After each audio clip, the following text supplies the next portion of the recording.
Hello Jason and the other jurors. This is a video response to the second part of Jason's question.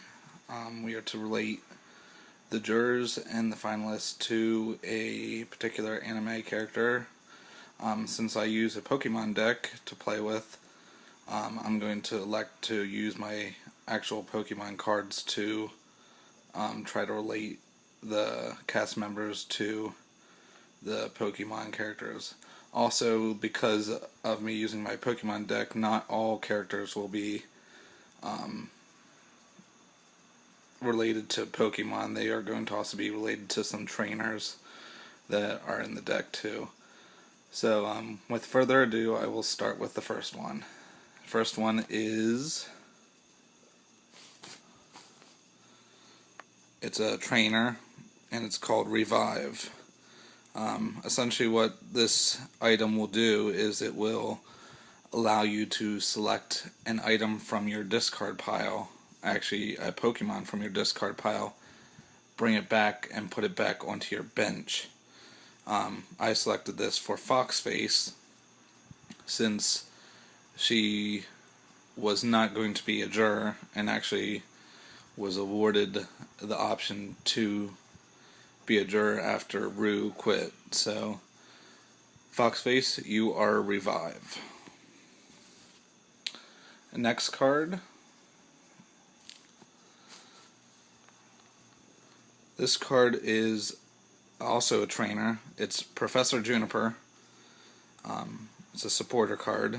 What it allows you to do is take your hand, discard it, and then you may draw 7 cards from the top of your deck.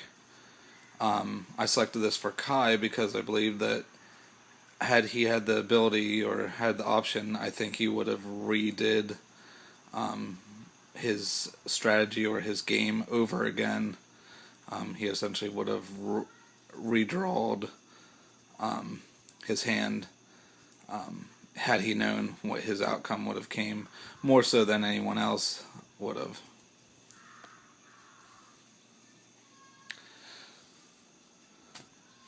Next card is Zekrom.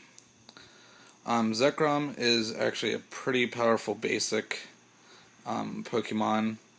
I selected this for Autumn. The reason I selected this for Autumn is because when damage is done to this Pokemon, its outrage attack actually becomes stronger. So the more damage, the stronger it gets. I kind of opted for this because of when Kai and I both shot her before we went into tribes. She got like super pissed and like I feel like wanted to retaliate back at both of us pretty bad. So I feel like that's probably where she most likely relates to Zekrom.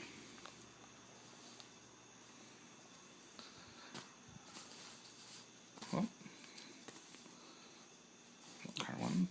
There. Oh, no. That's right. Okay. Next card is actually Zekrom EX. This is an extremely powerful card. An extremely powerful Pokemon. I picked this for PETA because I believe actually out of all the contestants, probably in jury and out of the finalists, he probably is probably the strongest of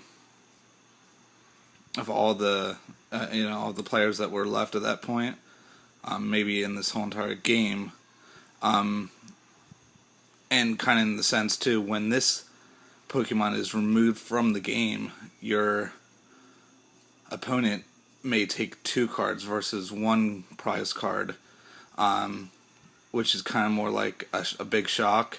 And I think when PETA left the game, it was kind of a big shock. So, and also as far as shock goes, this is also an electric Pokemon. My deck is actually an electric/dark deck, so almost all these Pokemon are going to be electric.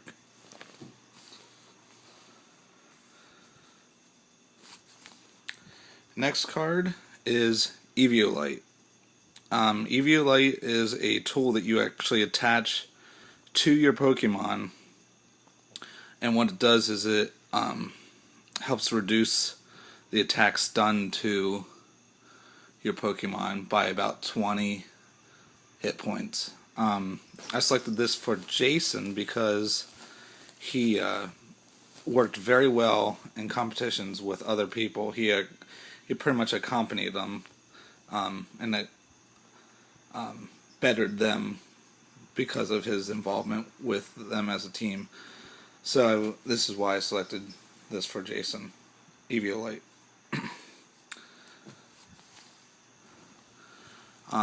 Next one is Ceylon. Ceylon lets you go into your deck and select for 3 basic energy cards, and lets you put them into your hand. It's also a supporter card. Everything about this pretty much screams Katniss. Pretty much if you want to do something, if you want to make an attack, if you want to accomplish anything in the game of Pokemon, you need energy attached to your Pokemon. This is where Katniss kind of relates. I wouldn't have been able to do a lot of the moves that I was able to do if Katniss wasn't doing them for us. Because of that, she was a great supporter, like this card is, and she pretty much made the game easier, made the game more possible. The energy makes the game more possible in Pokemon. That's why I think Ceylon works so well for Katniss. And last but not least, the card I chose for myself was Ultra Ball. Let me get the glare out of the way. Ultra Ball lets you discard 2 cards from your deck, and you may pick out any Pokemon out of the deck and put it into your hand. Essentially, I selected this because it allows you to do pretty much one of the most powerful things, and is bring any one of the Pokemon that you want into play, and it pretty much puts the game into your hands. And that's what I kind of feel like I did with my strategy. I just kind of did what I needed to do. I got the best moves, did the best things that I had to get the game to where I wanted them, and I executed them. So that's pretty much it. I appreciate you watching this video and listening along. If there's any further questions that you would like to ask, I encourage them. Otherwise, best of luck with your vote, and it's been a pleasure playing with all you, and I look forward to playing games with you again. Thank you.